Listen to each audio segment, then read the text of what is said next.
pessoal, chegamos então a mais uma aula. Na aula passada nós até paramos aqui na tipologia textual porque é muito importante, preciso bem da atenção de vocês. Vamos lá, tipologia textual. Todos aqueles elementos que nós estudamos anteriormente vai ser usado aqui. Aqui nós vamos começar a entender o texto por si só, como que a gente escreve, como ele é classificado. Vem cá comigo.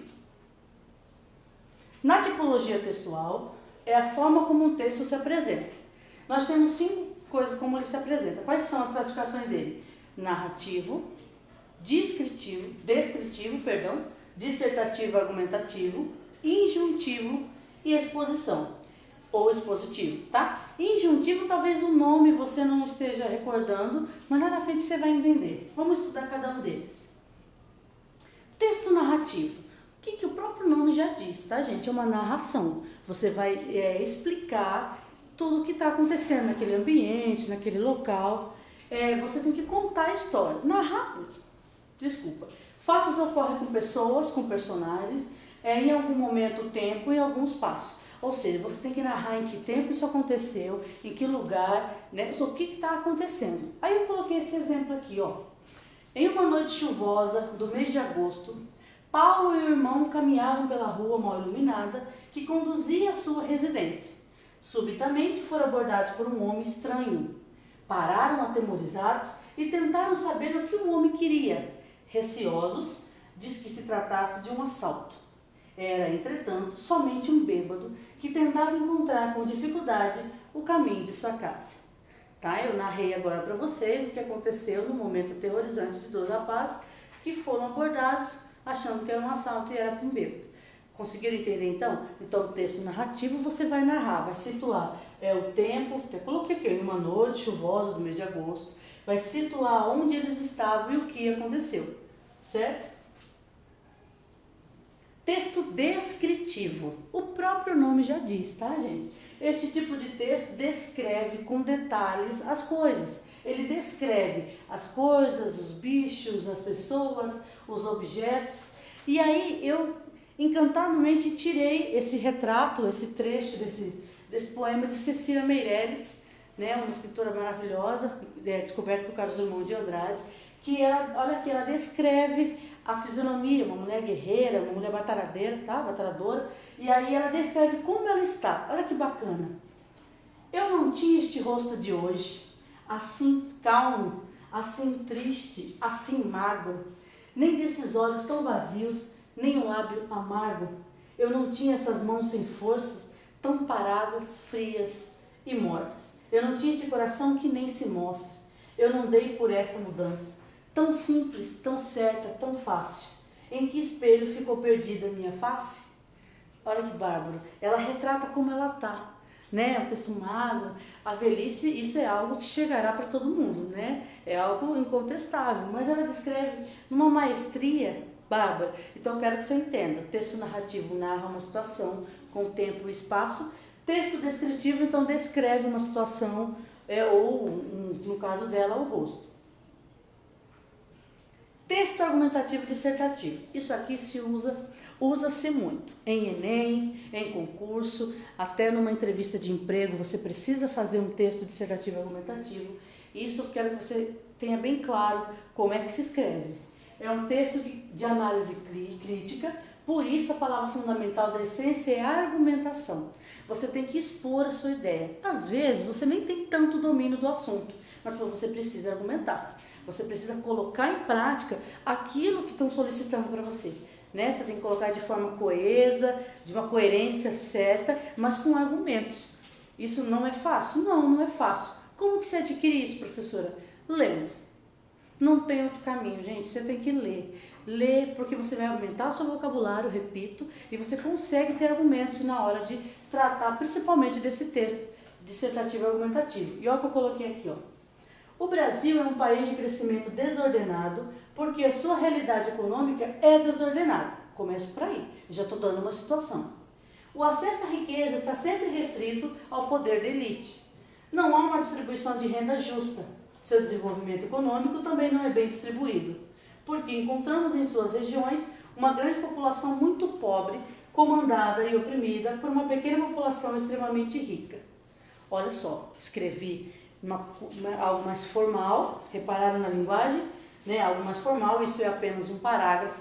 Lembrando que você precisa desmembrar os seus parágrafos, as suas ideias, tá? Num texto dissertativo seria interessante, aí, não que é padrão, tá? Mas seria interessante aí uns 5, 6 parágrafos, né? Muito bem escritos, com introdução, desenvolvimento 2 ou 3 ou 4, depende dos seus argumentos, e por último uma conclusão, tá? Uma proposta de intervenção, o que você faria, né? Isso é análise crítica. Você pode citar sobre a situação da distribuição de renda, mas o que você poderia fazer para que isso reverta, né? É muito fácil apontar. Nós temos que colocar no lugar e o que podemos dar como sugestão, tá?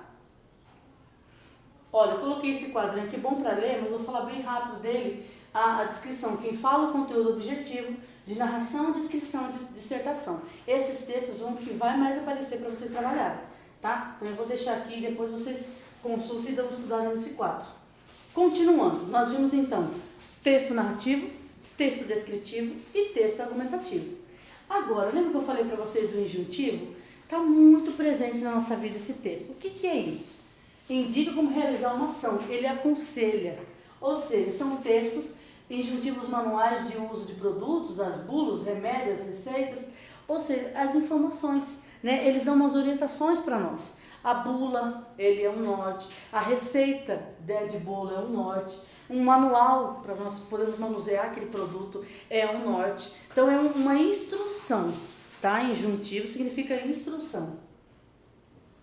E o texto expositivo. O que é texto expositivo, professora? É quando apresenta sobre o assunto. Ele expõe a ideia, explica e avalia. Geralmente são pesquisas, né, já feitas, por isso que é um texto expositivo. Um verbete de dicionário. Quantas pesquisas não foram feitas para existir aquele verbete de dicionário, aquela explicação, né? Aqui coloquei aqui, ó, o exemplo da gravidez. A gravidez é o período de crescimento e desenvolvimento do embrião na mulher e envolve várias alterações físicas e psicológicas, desde o crescimento do útero e alterações nas mamas, a preocupações sobre o futuro da criança que ainda irá nascer. São pensamentos e alterações importantes para o período.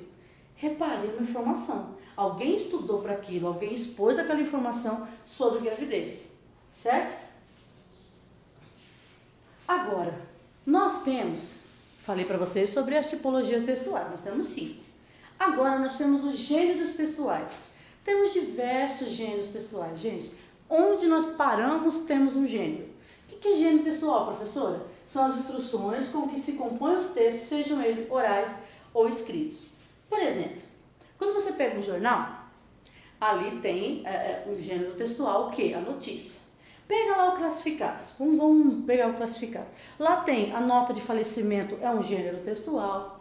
Lá tem um anúncio que você quer vender alguma coisa ou comprar alguma coisa, seja de serviço, de produtos, é um gênero textual. Uma receita é um gênero textual, uma bula é um gênero textual. Tudo aquilo que você pega que é útil para vocês é um gênero textual. Então nós temos diversos. A música é um gênero textual, né? A poesia é um gênero textual. Então o gênero textual está muito impregnado. Talvez nós não sabemos o nome, mas convivemos com eles o tempo inteiro.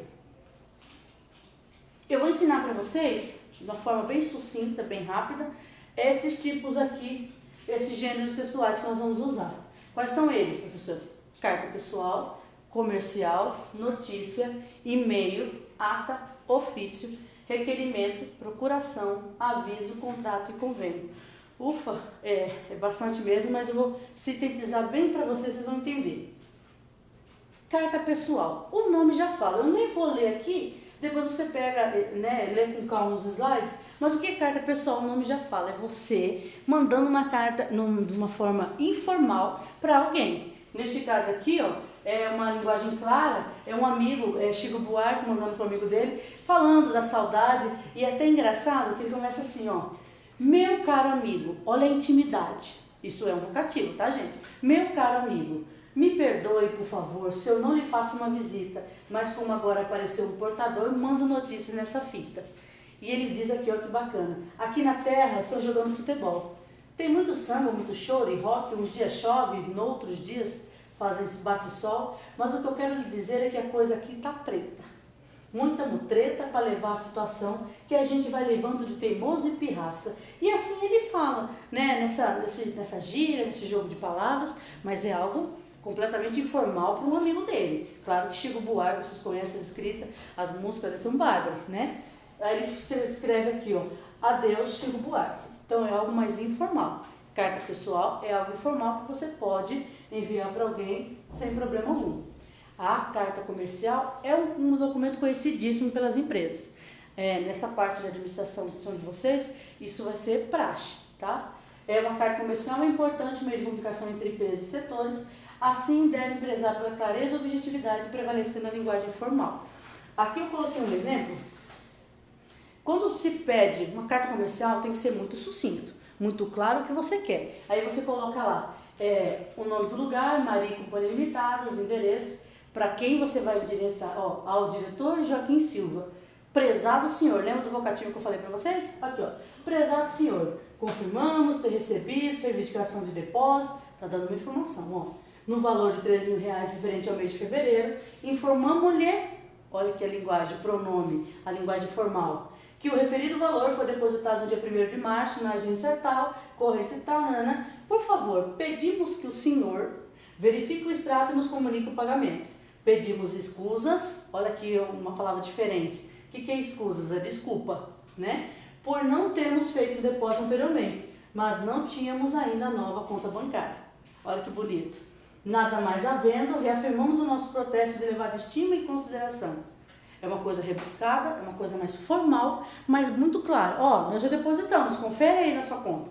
Vocês entenderam? Mas eu não posso ser muito direto assim, eu tenho que escrever numa linguagem um pouquinho mais elaborada. Atenciosamente, lembrando, você pode ser informal, mas a cordialidade tem que existir, tá? Eu digo lá, prezado senhor, aí você tem que fechar a sua carta, independente de qual for o documento, atenciosamente, né, ou sem mais a tratar, não sei qual é o final, né, a despedida que vai tratar a sua empresa, mas lembre-se, tem que ser cordial, tá?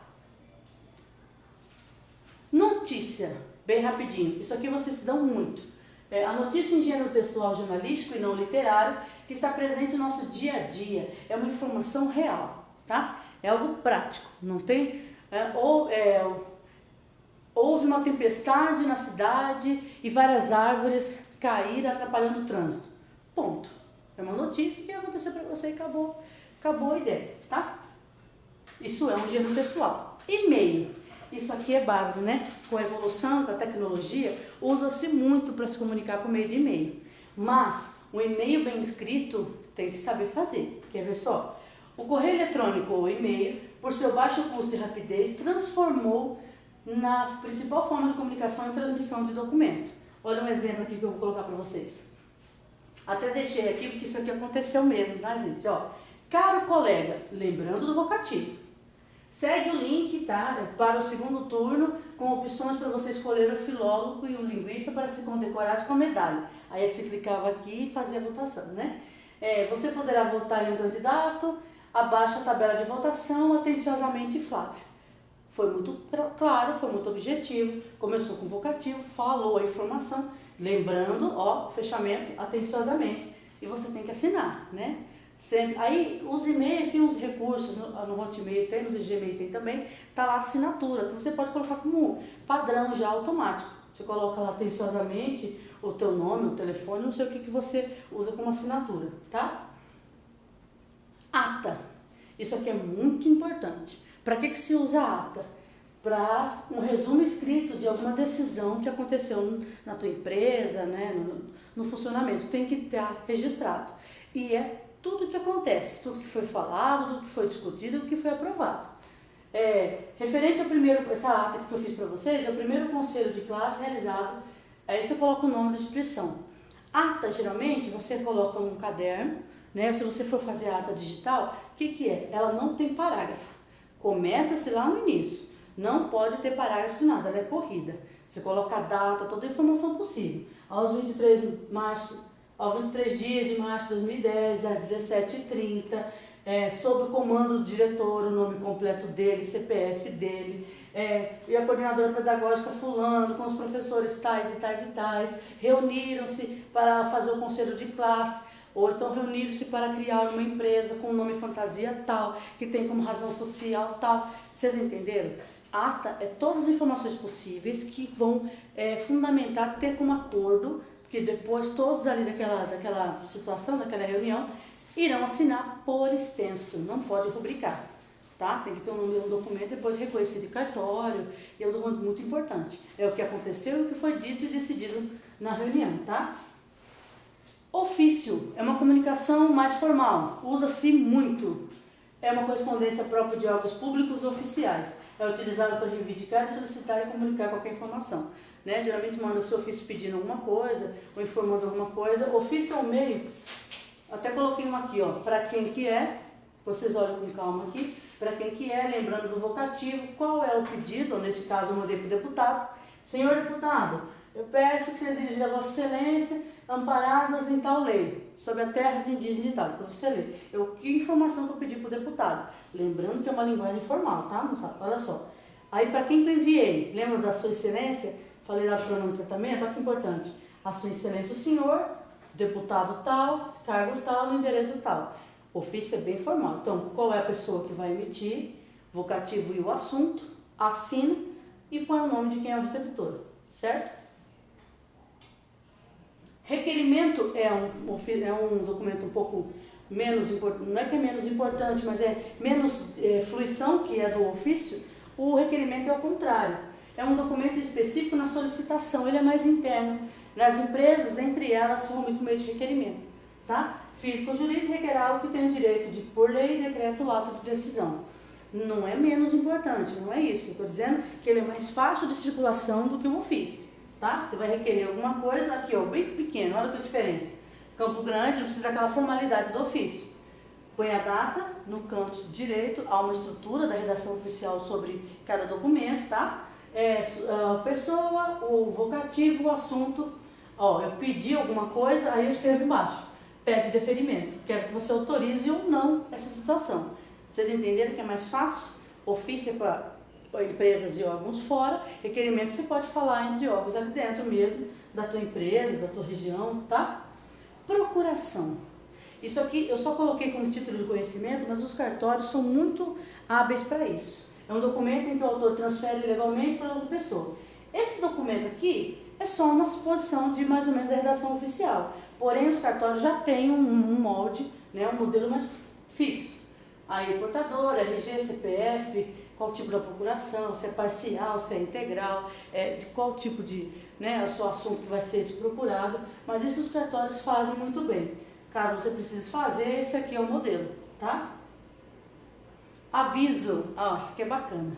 Aviso é usado para manter a comunicação social em uma empresa, comunique com objetividade e eficácia.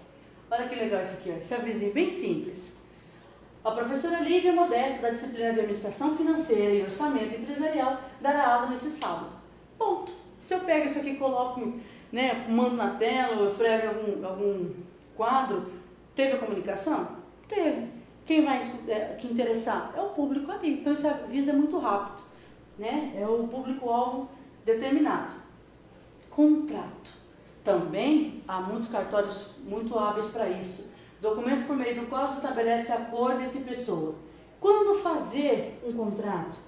Quando do compra e venda de bilhetes de loteria ou passagem, matrícula de instituição, casamento, prestação de serviço, né, compra e venda de alguma coisa, locação. Contrato é um firmamento, é uma ideia que você tem, você e a outra pessoa, de cumprir, de responsabilidade de determinado algo, determinado serviço, determinado algo. Isso é contrato. Né? Aí uns chamam lá de contrato de gaveta, que precisa ser digitado, com todos os dados das pessoas, qual é a função, com as cláusulas muito bem definidas, tá? Tomem cuidado, tem que escrever muito bem, para não ter duplo sentido, para depois falar, olha, aqui tem uma brecha, aqui tem uma margem de dar esse sentido e tal, tá? Então o contrato tem que tomar muito cuidado. Depois que você escreveu, leia e releia, para não dar esse tipo de duplicidade. Convênio. Geralmente as empresas maiores são práticas nisso. Um convênio é firmado para atender interesses recíprocos, né? Estou precisando de parceria, então eu vou correr atrás de um convênio e que a sua empresa pode oferecer para a minha empresa, né? Assim como a sua para isso e sucessivamente. Aí eu firmo um convênio e há um modelo para isso também descrita.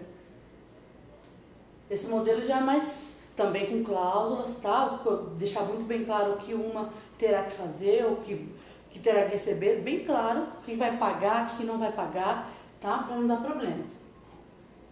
Bem, depois desses dados que eu dei para vocês de função, figura, a tipologia textual, os gêneros textuais, pode ver que eu bem sintetizei cada um, depois eu peço que vocês voltem, né, a aula e estudem cada um detalhadamente. Eu coloquei aqui uma lista de referência, tá, moçada? Por quê? Muito interessante. Pegue, procure no Google, né, o que cada um está dizendo. Eu tenho um guia rápido de redação, umas explicações mais bem elaboradas, tá? Para ajudar vocês. Ó, uma lista bem grande. Tem o Sarmento, tem o Maia, tem o Infante, são estudiosos na nossa língua portuguesa que vai nos auxiliar, porque nós precisamos de embasadores, nós precisamos de fundamento para seguir com as nossas informações, né? Não é solto que viemos aqui explicando para vocês isso. Olha, a professora Alessandra achou isso. Não, eu não acho nada, né? Eu estudei aquilo, então eu estou passando um pouquinho da minha experiência para vocês. Vamos lá. Que tristeza, que pena, mas está acabando. Finalizando, eu vou ler para vocês, de coração, eu peço que você me escute. Caro estudante, chegamos ao fim de mais uma unidade escolar, unidade curricular. O objetivo proposto era desenvolver e ampliar sua competência linguística, de modo que você saiba usar adequadamente as linguagens oral e escrita e diferentes contextos ou situações. Ler, compreender e produzir texto de modo proficiente, ou seja, fluente, escrever bem, que entenda o seu texto. Sei que essa competência não se desenvolve do dia para a noite, mas se você continuar nessa jornada, com o passar do tempo e a aplicação diária dos conteúdos aqui apresentados, será capaz de ler e entender o que está lendo, escrever e ser compreendido e se apresentar de forma brilhante. Espero ter contribuído para o seu desenvolvimento e lembre-se, a sua jornada no mundo das letras não se encerra ao final dessa disciplina. Olha, um grande abraço e eu vou deixar mais uma mensagem para vocês. Olha que profundo isso. A distância entre o sonho e a conquista chama-se atitude. Para que eu coloquei essa frase? Vocês estão em mais uma jornada que vocês propuseram a se capacitar. Isso é brilhante. Continuem nessa jornada, busquem mais conhecimentos, não parem por aqui. Tá? Um grande abraço, muito obrigado, espero ter contribuído.